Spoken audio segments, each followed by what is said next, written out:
Song of Mornius, Chapter 9. Avalar felt her pulse quicken in her throat as she ventured into the shadow before the elfin city, the stony walls that supported the crystal dome stretching out before her on either side. She craned her neck, staring upward at the top of Tyrdawn's winged entrance. Joined at the tips and wrought of agate-laced marble, the feathered symbol of freedom created a stylized archway. Through the entry's mouth she spotted rectangular teeth, the tall columns of what appeared to be a public forum. She smiled despite herself, awed by the widening view she had of the elfin architecture.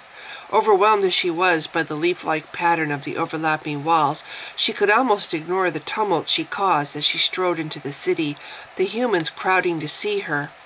With moist fingers she clenched the steel pommel of her sword, gritting her teeth as Tyrdawn's citizens pressed in close. "They have me captured," she thought wildly. "My blade would be useless now." She filled her lungs to steady herself, taking her time with it while she glanced over the many gawking faces around her, the wide-eyed townsfolk staring up. Exhaling then, she started to laugh, her amusement bubbling from her lips before she could stop it. Teasingly, she mocked her audience's rudeness, goggling open-mouthed back at the curious horde. Her response prompted a snicker from the mob, and Avalar's roving gaze found its source, a youngish man with doe-soft eyes smiling at her. She felt his gaze tugging at her heart, unraveling her fear and mistrust, until she stumbled where she stood. Taking a knee, she stared at him, marveling at the glow from his jovial face, the power of his soul transfixing her. "What are you?" she whispered. He swept her a bow and grinned. "The museum's curator," he said. "At your service, my dear. I'm Cameron Florin. Did the elves summon you?" Avalar studied his face, his flawless skin with its downy hint of a beard. Small freckles dotted the bridge of his nose, fanning out across his cheeks. Like many cold-weather humans, he wore his ruddy hair long and tied back in a tail. "I called myself," she told him. "I seek the Master Swords Academy. Do you know of it?" "Of course I do," he said. Then he smiled, and Avalar noted how easy it was for his handsome features to do so. She cleared her throat, seeing the people around them begin to disperse. She had come expecting trouble, a confrontation at the very least. Never had she imagined that she would find an ally so soon. The young man reached to clasp her fingers. "Would you care for an escort, warrior?" Peering downward, Avalar stared in befuddlement at his bold contact with her skin. "Surely," she said, "you have seen a giant before." She forced herself to meet his steady brown eyes. "How else could you be so—" Shaking her head, she curled her fingers around his knuckles. "I behold no fear in you." "Fear?" he echoed. "Are you kidding? I've always wanted to meet a giant. Your magic is the strongest, and—" he laughed. "Your people are like the larger-than-life heroes from the old Earth comics I've read. We have a collection of them. Would you like to see? They're in the—" "And you," Avalar cut him off, and then snatched a shaky breath. "I begin to perceive why the elves have given you their aid." "Well, I don't," he said. "We had our world, and our greed destroyed it. We were doomed long before the Warder's battle." Avalar released his hand and stood. "Mayhap," she said. "In time your race will learn from its mistakes, as we giants have. No race is perfect, Cameron Florin. Not even the elves." She shrugged at his puzzled expression. "Hear me now. I have questions as well to ponder and answers I must learn. Perhaps you may teach me ere I go. You are unlike the other humans I see here, the vibrations I feel. If I block my sight—" she covered her face with her arm. "It is almost as though you were a giant." "Maybe it's my eyes again," said Cameron after a pause. "My brother Tarek always blamed them for how I won over the girls." Grinning, he cocked his head and looked toward the sky. "Maybe he's right, and I do have magic," he said. "When I was a kid, I saw a lancer fly over our ranch. Humans aren't supposed to see them, but I did. It was big and very blue," he added. "When I described it to Tarek, he called it my lucky dragon. He said that if I ever see it again, I should make a wish." Avalar smiled, liking him. "Perhaps," she mused aloud, "the lancer was as enchanted then by your spirit as I am now. It has naught to do with your eyes, though, Cameron Florin. I am a giant," she went on softly. "I am familiar with such things. It is behind your eyes that I discern your fire." Cameron snorted. "Please." he said, and then he laughed. I'm a human, while you, my dear, are the magic's living heart. We're as opposite as two people can be. Avalar touched his forehead with her thumb, brushing wisps of red hair from his eyes. Everything has energy of some kind, she told him. Yours is foreign, that is all. She shifted her packs, wincing as the straps abraded her raw shoulders. Cameron, seeing her expression, hurried to her side. I can carry something, lady. Avalar, she provided. Releasing one of her 3 pouches of frozen meat, she lowered it into his arms. Avalar Mistivir, she said, daughter of Grevlin Mistivir, protector of the North, Cameron finished. He swayed on his feet, struggling to balance his load. She caught his arm and with the flex of her hand compelled his gaze upward. You have heard of him? At that he grinned. I'll tell you on the way, he said. Come. Turning, Cameron pushed with his shoulders, clearing a path for her through the remains of the crowd. Avalar, following hard on his heels, hunched forward as she struggled to readjust her pack.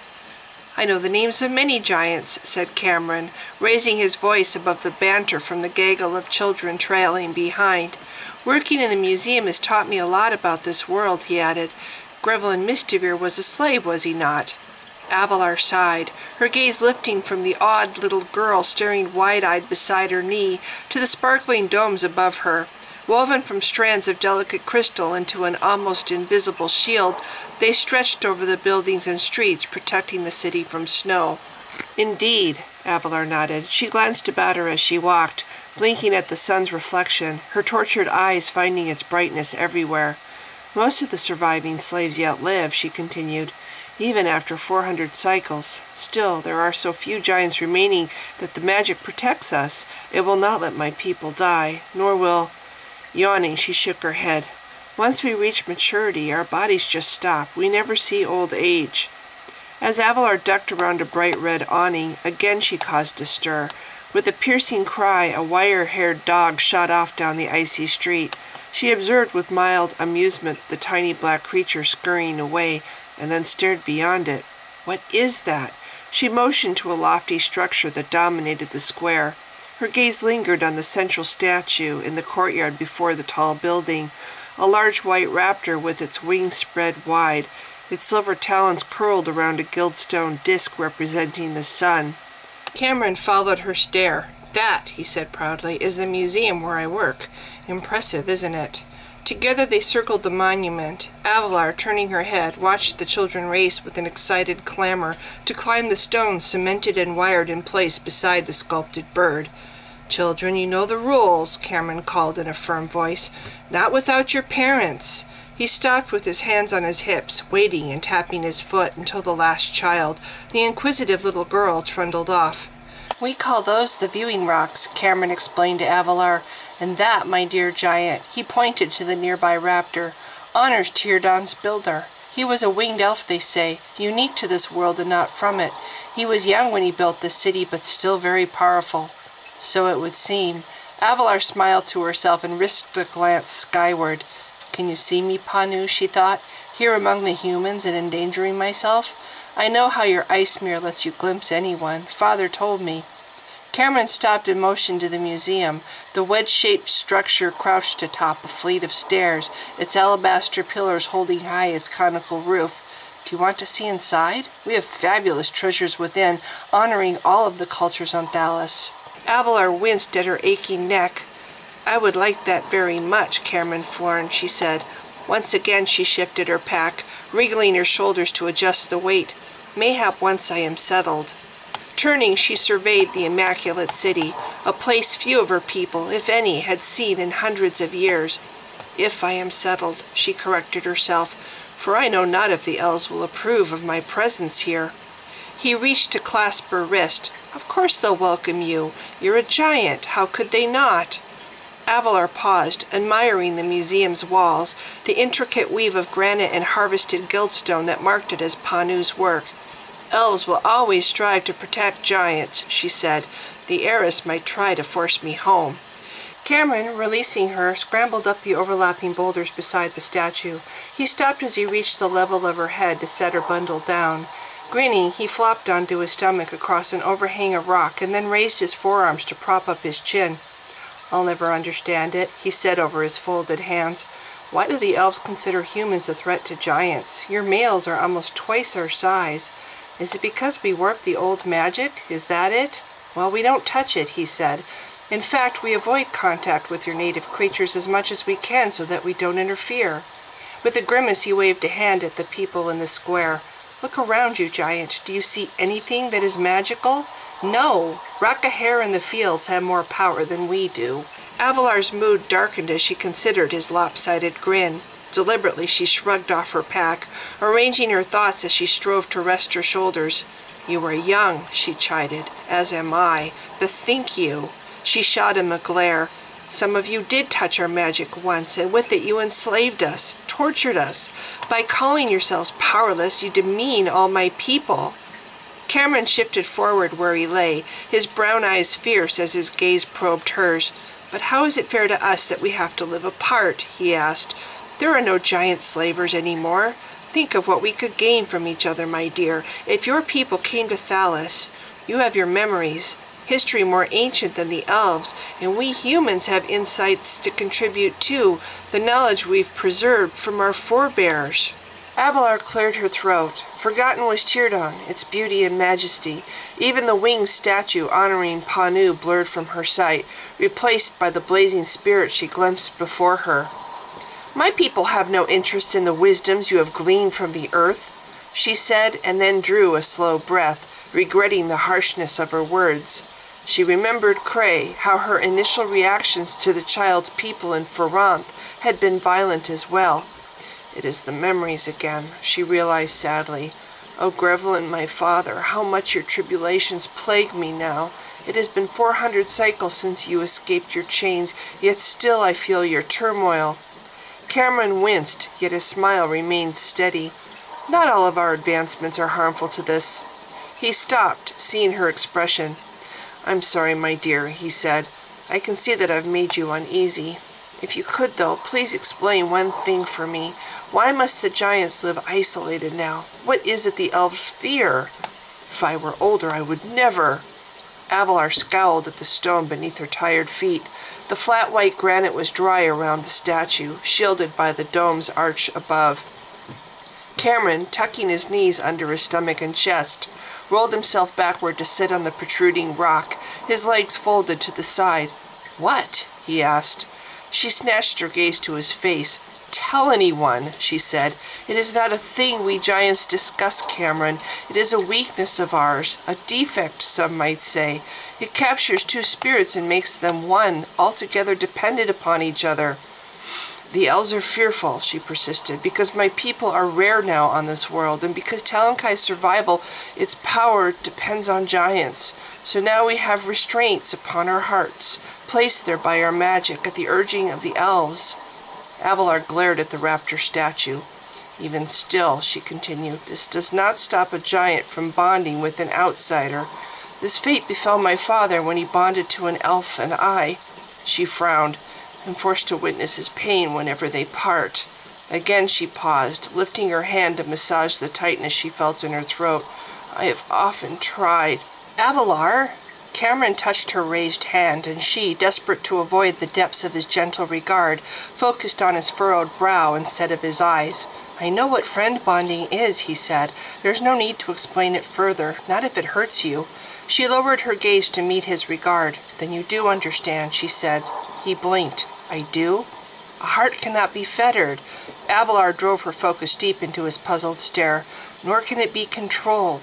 If a young giant's heart should bond in this way to a human, that giant would perish ere he reaches his prime, from his friend the human dying of old age. Do you not see? She asked.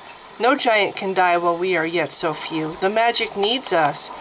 Cameron cocked his head in disbelief. Death of the magic? Of the world if one of you dies? That's what the elves fear? Yes. Avalar kicked the base of the boulders with her heel. She glanced again at the winged statue and then nodded. This world would not endure it. Talankai is ancient, Cameron Florin. Without its magic it would be dust, and so would we. He seized her bundle and sprang from the rock, landing with a thud on the frozen stone. Then he straightened, thrust back his shoulders, and turned. It is wrong that giants should be restricted, he said. Talankai is your world. If anyone should have to be isolated, humans should. Avalar found herself grinning. But you humans breed like squeakers. Every farm I have passed had hordes of your little ones. No, she laughed, your people would not fare well on Hathra. Cameron glowered. I've heard tell of these children, he said. They were left behind when their parents were taken, left behind foodless and at the mercy of winter. Humans enslave humans now, giant. She followed his lead and hefted her pack, grunting as it thumped her spine. Already he was striding quickly across the square, his angry back rigid beneath his heavy load. Avalar blinked at his departure. How alike we are, she thought, humans and giants. Mayhap this indeed is what the elves fear. Wait, she called, and with anxious steps she trailed behind him. All around her the people were stopping to watch, but her eyes saw only Cameron before her. Cameron with his red hair fluttering in the wind. Cameron, I am sorry. Cameron, wait! Breathing heavily, he pulled to a stop. I've seen them, he said with his back turned. Avalar blinked as he lifted his head. She saw his profile then, the convulsive swallowing of his throat and the silver track down his jaw. We do not breed like squeakers, Cameron said, his voice strained. The elves' magic limits the size of our families. 2 children per couple, and that's it. Those children you speak of. Cameron spun on his heel to face her. I've seen them starve to death, he said, beside the roads or in the hay of abandoned barns. I've buried them, the little ones who lost their parents and babies who never had a chance. Who would do such a thing? Avalar spoke carefully, eyeing his tensed jaw. Why would humans want to enslave other humans? Enslave? Cameron gritted, his eyes bright with tears. Is an understatement. The cult mutilates their bodies, changes them into Erebos' creatures. Then they are forced to destroy what they love for the benefit of what they hate. My brother Tarek says my black moods do nothing at all to change how it is, but I can't control how this makes me feel seeing those children. Avalar raised his chin with her fingers, forcing his liquid brown gaze to her own. It is well that I am here, Cameron Florin. When it comes to battle, she said, I know not of the finer art, the dance of blade against blade. Your master sword elves will teach me, and once I learn, I will free those lost parents, if any at all still endure. She tightened her grip, drowning herself in the brilliance of his stare. I will strike a blow for those children, Avalar avowed. Like my ancestors did before me, I will defend people in need. Eyes wide, he gestured her past the museum. People huddled in groups on the white stone steps, their conversation ceasing as she neared. Avalar gave them a quick smile and bowed. Cameron glanced aside at her. I'm glad to see you relax, Giant. You seemed so frightened when you first arrived. She slowed to match his pace. Indeed I was, she admitted. Then she cocked her head, pretending to search the sky as she cast her covert glance about at the many humans. Word of her arrival was spreading, she noticed. She saw men and women emerging from the various buildings. Most were gathering someplace near, close enough to catch a glimpse of her without it being obvious. I've never seen your kind before, Cameron said under his breath. Like me, I think many of them have wanted to. He thrust out his arm, barring her way at waist level. See that? With his chin, Cameron indicated an L-shaped building tucked behind the museum, its walls merging boulders with hardened red clay. He laughed as, unimpressed, Avalar wrinkled her nose. That's the arena, he said, where the Master Swords fight. Avalar studied the barn-like structure, clearly not of Panu's making. Even the merfolk's ice homes are less crude, she thought with a grimace. Then she wheeled. Show me where they are, Cameron Florin, and I shall prove my worth. He smiled. Wait, he said, and they will come to you. Staring at him, she raised her brows. He patted her arm. For the first time, Avalar noticed his jacket. Bright blue worm cloth adorned its front, set between panels of darker blue suede. Seashell buttons fastened the silky fabric at his throat and ran diagonally across his lean torso. Seeing her scrutiny, Cameron smiled and stepped back. Grinning, he spread his arms and turned, displaying both his jacket and black leggings. Like it? He asked. My uniform. Avalar chuckled. You have done this before. For the elves' inspection, yes, said Cameron. I am their employee. My brother Tarek brought me here to escape our father, who was being too rough on me. Or at least that's what Tarek thought. I couldn't please him. Cameron clarified with a shrug. I had no interest in his horses. Avalar lowered her head as Cameron drifted close again, allowing her to finger the jacket he wore. How long must I wait? She asked. Glancing over her shoulder at the square, she spotted a man with an easel near the large statue, his hooded eyes intent on her face. No doubt he seeks to record this great moment, she mused, smiling. There. Cameron's voice was soft as he squeezed her wrist. Turning, she followed his gesture and stared. 2 men approached. Without fear they marched forward, their jet-black capes shushing in time with their long-legged strides. The older man flipped his cloak as he stopped before her, revealing the distinct black hilt and red tassels of his Talador sword. As sunlight touched the weapon, Avalar fell to her knees, and in one smooth motion drew her own blade and placed it at his feet. Rishar Navarin, Cameron muttered beside her head. Avalar scanned the man's hawk-like features. Black armor gleamed under his woolen cloak. The white sleeves of his jerkin caught the sunlight and reflected it on his face. Through its glowing he watched and scrutinized, his steel blue eyes intense beneath his knitted black brows. You are human, Avalar breathed. She focused on his short-cropped silver beard, the hint of dark hair on his wrist beneath his ruffled sleeves. You dress as a master sword. Rishar's mouth twitched. Eyes lidded, he regarded her coolly above the sharp ridge of his nose. You offer your sword, giant. Have you come then to learn? She saw from his expression that this was a human with strength. Though he did not drain her old magic, his presence, the power of his voice, drew it close. I have, she said. Where are the elves to teach me? They live outside the city, in the forest before Alliance Peak, the swordsman replied. We are the last of their students in Tirdan. They've chosen us to act in their stead while they tend to their heart's work, the trees of their forest. He hesitated, his sharp glance appraising her. Tell me why you have journeyed so far just for this. What else calls you from Hathra Island's safety? Avalar drew a quick breath. She met Cameron's steady gaze, catching the glint of humor in his eyes. Then she turned to Rishar's companion, a sandy-haired youth who mimicked his mentor's stance and stern demeanor. Know you of the giants? She asked. Have you seen my people fight? All 3 humans shook their heads. Rishar cleared his throat, fingering his black glimmerstone hilt. We know of Nightbringer, the magical glaive that redeemed your people, he said. We've heard the old tales of your battles against the Shurkan.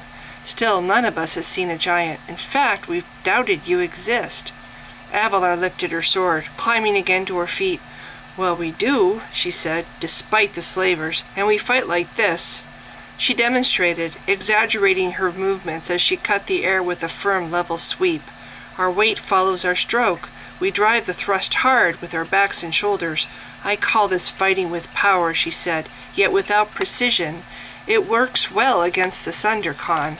But what I seek is skill, the finesse of the Talador, the joining of mind to sword so that Avalar gave a start and hurriedly sheathed her weapon, alarmed by the younger Master Sword's grimace of pain. Rishar, his gaze locked to hers, placed a calming hand on his companion's arm. Again she dropped to her knees. I intend no harm. I am here to learn to bond with my weapon. Will you not teach me? Rishar looked her over, eyes squinting against the sun. At her side, Cameron waited as if he held his breath, his gaze on everything but her face. Rishar glanced toward the L-shaped arena. You cannot train there, he said. The ceiling's too low for you, but we do have other places. Young Tai here. Guardedly, Rishar released the younger man's arm. Could get you started. Still trembling, Tai raised his head. He met Avalar's concern and smiled. I already have, Master Navarin, he said, and Avalar watched his eyes focus on the empty air beside her shoulder. Her heart lies open, honest as a book, though her magic makes reading it difficult. She speaks the truth, he added. For now, at least, she seeks the sword's lore and nothing more. Brows raised, Avalar turned to meet Cameron's stare. A soothsayer? She asked. You said humans had no magic. Cameron ducked his head to cover his face, yet not enough to hide his smile. Glaring, Avalar crossed her arms.